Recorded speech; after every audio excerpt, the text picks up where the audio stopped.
Oui, bonjour. Alors bonjour, c'est encore Brico Merco.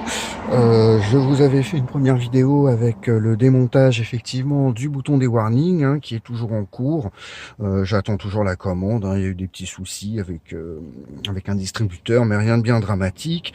Et j'en ai profité aussi pour également constater que la lumière sur la petite ampoule concernant les indicateurs de vitesse, parce que moi c'est une W124 mais boîte auto, donc effectivement cette dernière ne fonctionne plus et c'est assez désagréable dans la nuit quand on n'a pas les repères. On a beau connaître sa boîte de vitesse par cœur, mais bon, quand même, c'est vraiment beaucoup plus commode la nuit. J'en ai fait vraiment l'expérience. Bon, bref. Donc, comment changer ça sans tout flinguer? Alors, je tiens d'abord à remercier vivement Hervé Colette avec ses vidéos. J'essaierai de vous glisser des liens parce que sans lui, franchement, j'aurais tout cassé. Ça aurait été un massacre. Voilà. Donc, alors, pour accéder donc à la petite ampoule qui permet d'éclairer les vitesses par rapport à ça. Donc c'est pas bien compliqué, je vais vous montrer comment faire. Et vous verrez que à l'issue de tout ça, franchement, c'est assez agréable et puis en même temps, ça permet aussi de faire un petit peu de ménage. Alors cette console là, comme vous pouvez le voir, je vous renvoie aussi à la vidéo donc de Hervé Colette qui vous indique comment la démonter. Bien évidemment, bon, j'ai suivi ses conseils et ça m'a permis d'éviter de nombreuses catastrophes. Mais en parallèle, évidemment, comme moi c'est une boîte automatique, il y a des petites variantes. Donc que je vais vous montrer ici. Donc considérez cette vidéo comme un complément si vous avez effectivement une boîte automatique.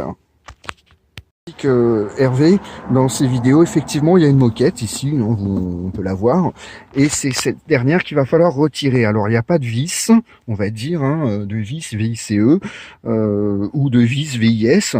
Simplement, bon, avec un tournevis, voilà, on fait un petit peu travailler la moquette. Et à un moment donné, on va arriver effectivement à la retirer. Donc bon, moi j'ai déjà pré-mâché le travail pour éviter que vous voyez,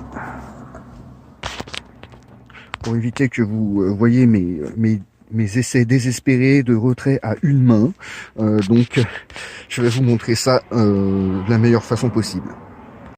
Voilà, donc j'ai réussi à décoller la moquette et comme vous pouvez le voir, enfin je sais pas si ça se voit bien, c'est pas un rectangle parfait, c'est un petit peu plus une sorte de trapèze. Et donc évidemment ici la moquette est beaucoup moins large que celle-ci. Donc bien évidemment, hop, une fois qu'on est là, on tire, hop, il s'agit de tirer, voilà, et je la tire et hop, et voilà. Donc là on a déjà retiré la moquette, donc bon ça donne ça, du coup une fois que c'est retiré. Et évidemment, voilà, comme l'indique Hervé Colette, il y a une vis ici que j'ai déjà retirée pour le gain du temps. Et après, effectivement, la console, elle vient toute seule. Alors, bon, donc là, je vais retirer la vis. Ouais, on essaye comme on peut. Punaise, c'est pas évident du tout. C'est retiré, voici son aspect. Hop. Voilà, donc la perdez pas, comme d'hab, bon conseil absolument superflu de dire.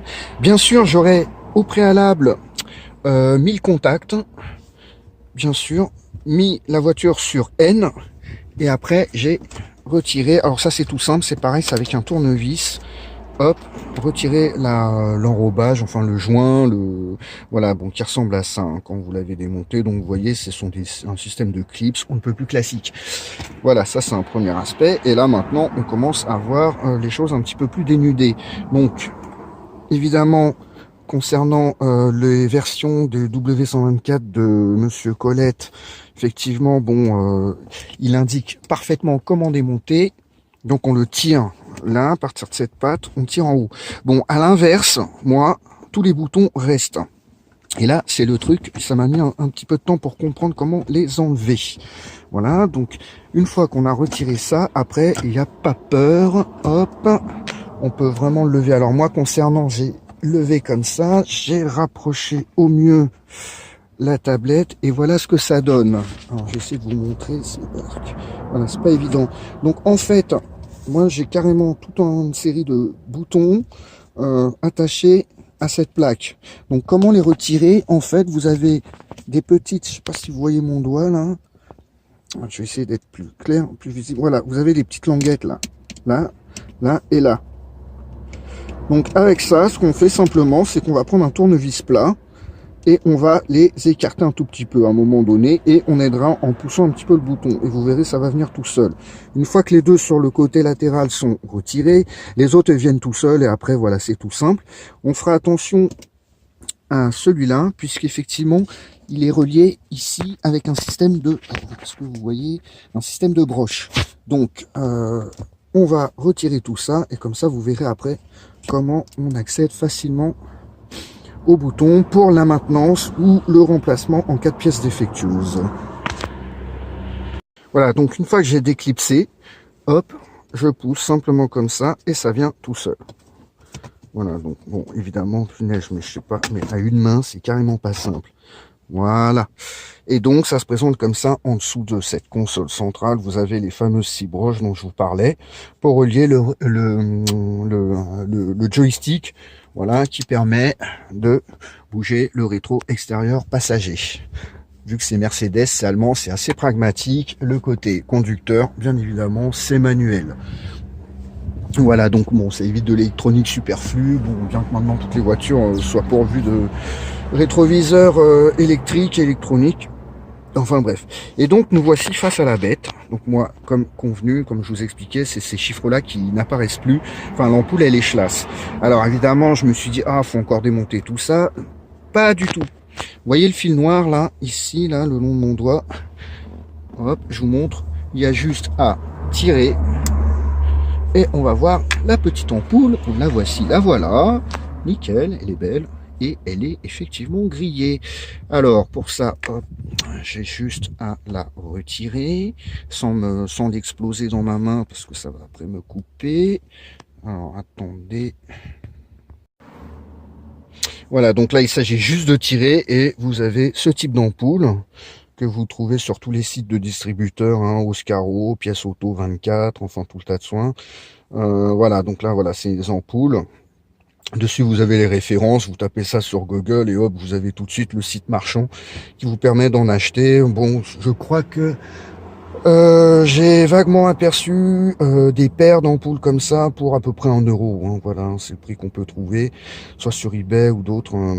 Voilà, et une fois que vous avez la nouvelle ampoule, bien sûr, opération inverse, vous la remontez, vous reglissez le tout dedans, et ainsi de suite, et on remonte le tout, comme en 14. Voilà, et ben écoutez, j'espère que ça vous aura été bien utile. J'insiste encore, et je remercie encore de vive voix Monsieur Hervé Colette pour son travail extraordinaire. Sachez qu'en août, ces vidéos sont disponibles également en anglais, ce qui n'est pas anodin. Voilà, et ben écoutez, je vous remercie tous de votre attention et j'espère que vous entretiendrez ces magnifiques Mercedes qui pour moi sont à mes yeux les derniers modèles purs Mercedes. Le reste après c'est trop d'électronique, trop de galères. Les W203 et tout ça, c'est franchement, j'ai des amis qui en ont, c'est des belles bagnoles, mais quand ça tombe en panne, c'est vraiment assez pénible et assez récurrent. Voilà, je vous souhaite à tous et à toutes un très bon week-end et un joli printemps.